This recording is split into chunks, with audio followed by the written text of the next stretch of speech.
Bonjour à tous. Aujourd'hui, je vais répondre à la question « Comment se remet-on d'une relation avec un ou une perverse narcissique ?» Alors, la première clé pour s'en sortir, c'est de comprendre qui est le ou la perverse narcissique.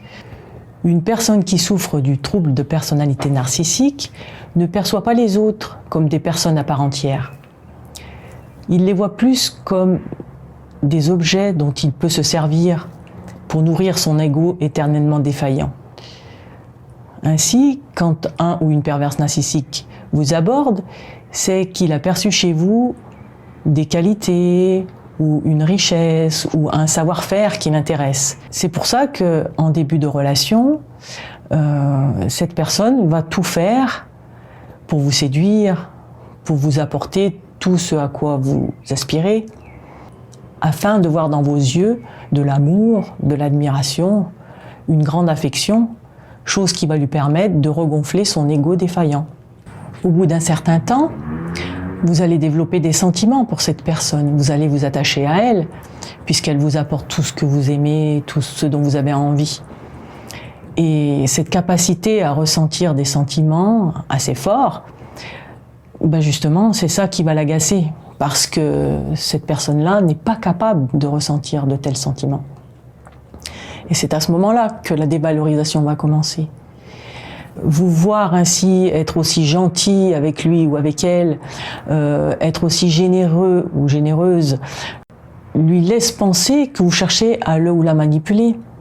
Parce que c'est comme ça que lui ou elle fonctionne.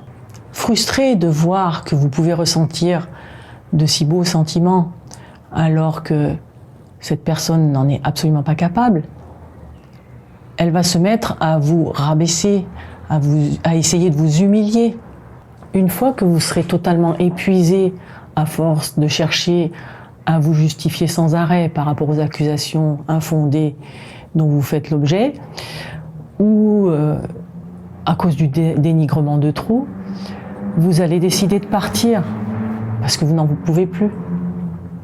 Ou alors, le ou la perverse narcissique, en voyant que vous n'avez plus les petites étoiles dans les yeux, que vous ne l'idolâtrez plus, va se sentir comme insulté et va décider de se débarrasser de vous, purement et simplement. Au sortir de la relation, vous êtes complètement démoli. Du moins, c'est ce que vous pensez. Mais une fois que vous avez compris le mécanisme de l'emprise, il vous reste à reprendre votre vie en main, refaire attention à vous, écouter vos envies, côtoyer les gens qui vous aiment. Petit à petit, vous allez reprendre le goût à la vie. Vous allez avoir envie de sortir à nouveau, de rencontrer de nouvelles personnes. Mais cette fois, vous ferez bien plus attention au drapeau rouge. Vous saurez reconnaître les personnes toxiques si vous en retrouvez à nouveau sur votre chemin. La dernière chose absolument nécessaire à faire pour se remettre d'une relation avec un pervers narcissique, c'est de maintenir le non-contact absolu. Ne répondre à aucune de ses sollicitations. Que ce soit une comédie comme quoi il ou elle regrette ce qu'il ou elle vous a fait subir, repense encore au super moment qu'il ou elle a passé avec vous. Non. Ne cédez pas à ça. De la même façon, si vous avez droit à des messages qui vous insultent injustement, qui vous rabaissent au possible, qui vous font mal et qui vous donnent envie de réagir, ne répondez pas. Ce n'est pas la peine.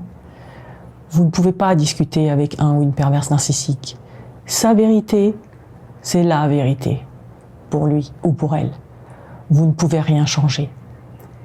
La seule chose à faire, c'est ne pas répondre et ne jamais revenir.